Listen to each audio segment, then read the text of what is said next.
Sir ನಮಸ್ಕಾರ. ಎಲ್ರಿಗೂ ನಮಸ್ತೆ.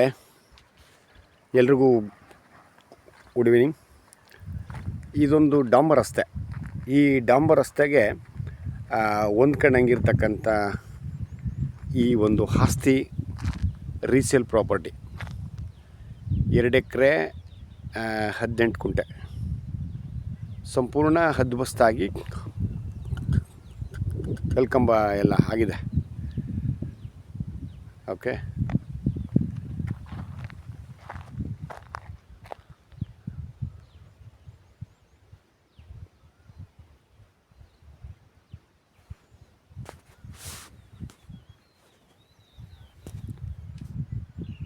ಇಲ್ಲಿ ನೋಡ್ತಾ ಇದ್ದೀರಲ್ಲ, ಇದು ಇಲ್ಲಿಂದ ಇದು ಎಂಟ್ರೆನ್ಸ್.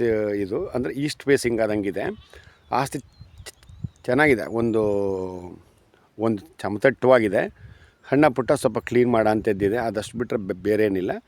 ಸೊ ಇದೇ ಊರನ್ನ ರೈತರಿಂದ ಕಳೆದ ವರ್ಷ ತಗೊಂಡಿದ್ದಂಥದ್ದು.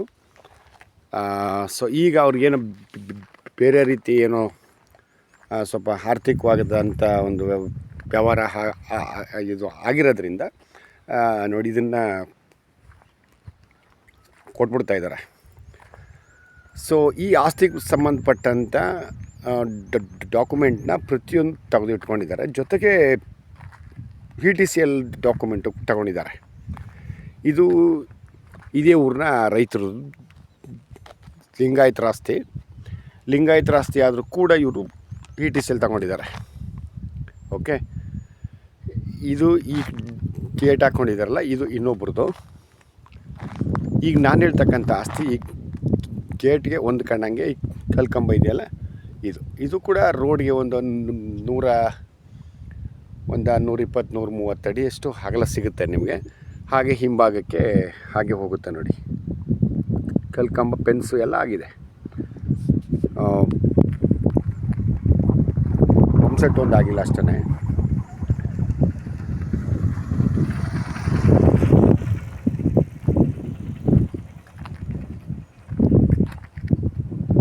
ಇದೆಲ್ಲ ಈ ಗ್ರಾಮದ ರೈತರ ಒಂದು ಆಸ್ತಿಗಳು. ಈ ಭಾಗದಲ್ಲಿ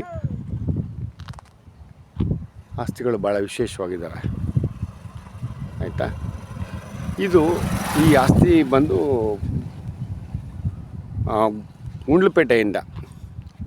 ಗುಂಡ್ಲುಪೇಟೆಯಿಂದ ಚಾಮರಾಜನಗರಕ್ಕೆ ಹೋಗ್ತೀವಲ್ಲ ಹೈವೇ, ಆ ಹೈವೇಯಿಂದ ಒಳಭಾಗಕ್ಕಾದಂಗಿದೆ. ಗುಂಡ್ಲುಪೇಟೆಯಿಂದ ಒಂದು 15 ಕಿಲೋಮೀಟ್ರ್ ಆಗುತ್ತೆ. ಅಂದರೆ ಅಂದರೆ ಇನ್ನು ಹಿಂದಕ್ಕೇನೆ, ಆ ಕಡೆಗಲ್ಲ, ಗುಂಡ್ಲುಪೇಟೆಯಿಂದ ಆಚೆಗಲ್ಲ, ಈಚೆಗೆ. ಅಥವಾ ಊಟಿ NH ಇದೆಯಲ್ಲ, ಅಂದರೆ ನೀರು ಬೇಗೂರು. ಸೊ ಅಲ್ಲಿಂದ ಬಂದರೆ ನಿಮಗೆ 15 ಆಗುತ್ತೆ. ನಂಜನಗೂಡಿಂದ 36 ಆಗುತ್ತೆ. ಸೊ ಮೈಸೂರಿಂದ ನಿಮಗೆ 56 ಕಿಲೋಮೀಟ್ರನ ಆಗುತ್ತೆ. 56 ಅಥವಾ 57, 56-57 ಆಗುತ್ತೆ. ಓಕೆ, ಲ್ಯಾಂಡ್ ಅಂತೂ ಫಸ್ಟ್ ಕ್ಲಾಸಿಗಿದೆ. ಜೊತೆಗೆ ಏನಂದರೆ ನೋಡಿ, ಹಳ್ಳಿ ಭಾಳ ಹತ್ತಿರದಲ್ಲೇ ಇದೆ, ಇಲ್ಲೇ ಸ್ಟೇ ಆಗ್ಬೋದು. ನೋಡಿ ಅದೇ ಊರು. ಈ ಲ್ಯಾಂಡ್ಗೆ ಹೊಂದ್ಕೊಂಡಂಗೆ ಅಕ್ಕಪಕ್ಕ ಒಬ್ಬೊಬ್ಬರು ಹೋಮ್ ಸೆಟ್ ಮಾಡ್ಕೊಂಡಿದ್ದಾರೆ, ಅನುಕೂಲವಾಗಿರ್ತಕ್ಕಂಥವ್ರು. ನೋಡಿ ಈ ಕಡೆಗೆ ಒಂದಾಗಿದೆ, ಅದರಿಂದ ಹಿಂದಕ್ಕೆ ಒಂದಾಗಿದೆ. ಇಲ್ಲಿ ನೋಡಿ ಈ ಕಡೆ ಮನೆ ಇದೆ, ನೋಡಿ ಈ ಕಡೆ ಒಂದಾಗಿದೆ ಅಷ್ಟೇ. ಇನ್ನು ಅದಷ್ಟು ಬಿಟ್ಟರೆ ಪಂಪ್ ಸೆಟ್ಟನ್ನ ವಿಶೇಷವಾಗಿ ಮಾಡ್ಕೊಂಡಿರ್ತಕ್ಕಂಥವ್ರು ಇಲ್ಲ. ಯಾಕಂದರೆ ಹಣ ಬೇಕಲ್ಲ, 3-4 ಲಕ್ಷ ಬೇಕು. ಹಾಗಾಗಿ ಯಾರು ಮಾಡ್ಕೊಂಡಿಲ್ಲ. ಅಕ್ಕಪಕ್ಕದೆಲ್ಲ ಆಗಿದೆ ಒಟ್ಟಿನಲ್ಲಿ ಈ ಲ್ಯಾಂಡಿಂದ. ಆಮೇಲೆ ಇಲ್ಲೂ ಆಗಿದೆ, ಈ ಲ್ಯಾಂಡಿಂದ 2ನೇ ಲ್ಯಾಂಡಲ್ಲೂ ಕೂಡ ಆಗಿದೆ.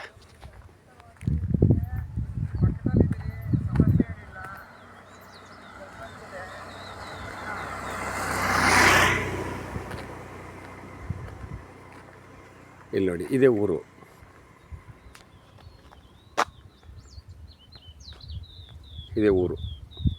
ಹಳ್ಳಿ ವಿಲೇಜ್. ಅಲ್ಲೂ ಕೂಡ ಒಬ್ಬರು ಹೋಮ್ ಸೆಟ್ ಮಾಡಿಕೊಂಡು ಹಳ್ಳಿಗೆ ಹೊಂದ್ಕೊಂಡಂಗೆ ಕೋಕೋನಟ್ಸ್ ಹಾಕೊಂಡಿದ್ದಾರೆ ನೋಡಿ, ಅದೊಂದು ಕಡೆ. ಇನ್ನು ಈ ಕಡೆ ಈ ಲ್ಯಾಂಡಿಂದ 2 ಲ್ಯಾಂಡ್ ಹಿಂದಕ್ಕಾದಂಗೆ ಒಬ್ಬರು ಇಲ್ಲೊಬ್ರು ಮಾಡ್ಕೊಂಡಿದ್ದಾರೆ.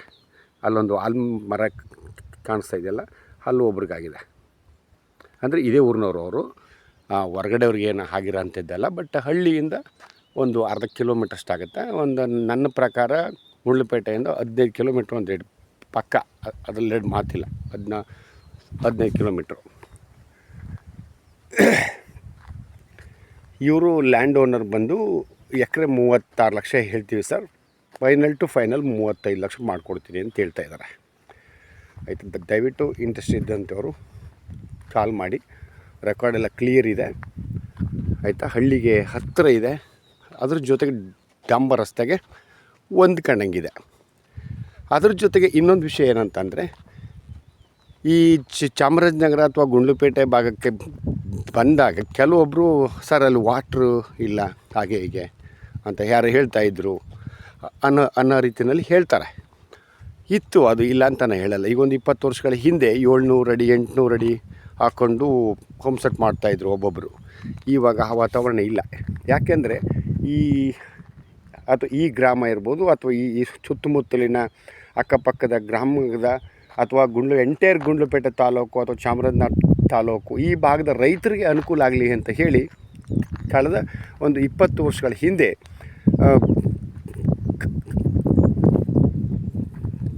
ಕಬಿನಿ ಹೊಳೆಯಿಂದ ನೀರನ್ನ ಹರಿಸ ಅಂತ ಯೋಜನೆ ಆದಮೇಲೆ ಈ ಭಾಗದ ಒಂದು ಹಳ್ಳಿಗಳ ಕೊಳಗಳಿರ್ತಾವಲ್ಲ, ಅಂದರೆ ಏನು ಹೊಂಡ,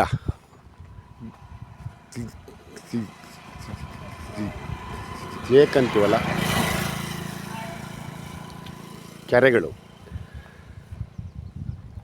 ಕೆರೆಗಳಿಗೆ ನೀರನ್ನ ಹರಿಸೋಂಥ ಯೋಜನೆ ಆದಮೇಲೆ ಆಲ್ಮೋಸ್ಟ್ ಭಯಂಕರ ಇಂಪ್ರೂವ್ಮೆಂಟ್ ಇದೆ.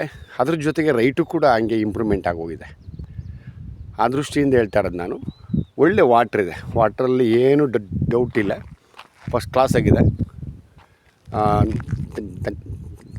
ನನ್ನ ಪ್ರಕಾರ ಹೇಳೋದಾದರೆ ಒಂದು ಒಳ್ಳೆ ಇನ್ವೆಸ್ಟ್ಮೆಂಟ್ ಲ್ಯಾಂಡು.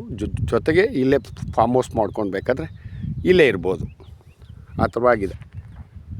ಒಳ್ಳೆ ಲ್ಯಾಂಡು, ಒಳ್ಳೆ ಜಾಗ, ರೆಕಾರ್ಡೆಲ್ಲ ಕ್ಲಿಯರ್ ಇದೆ. ಅಪ್ ಟು PTCL ರೆಕಾರ್ಡ್ ತನಕನೂ ರೆಡಿ ಇದೆ ಆಯಿತಾ. ಡೈರೆಕ್ಟು ರಿಜಿಸ್ಟ್ರೇಷನ್ಗಿದೆ. ಇಷ್ಟ ಆದಂಥವ್ರು ದಯವಿಟ್ಟು ಕಾಲ್ ಮಾಡಿ ನಾನು ಹೇಳಿ. Okay sir, thank you.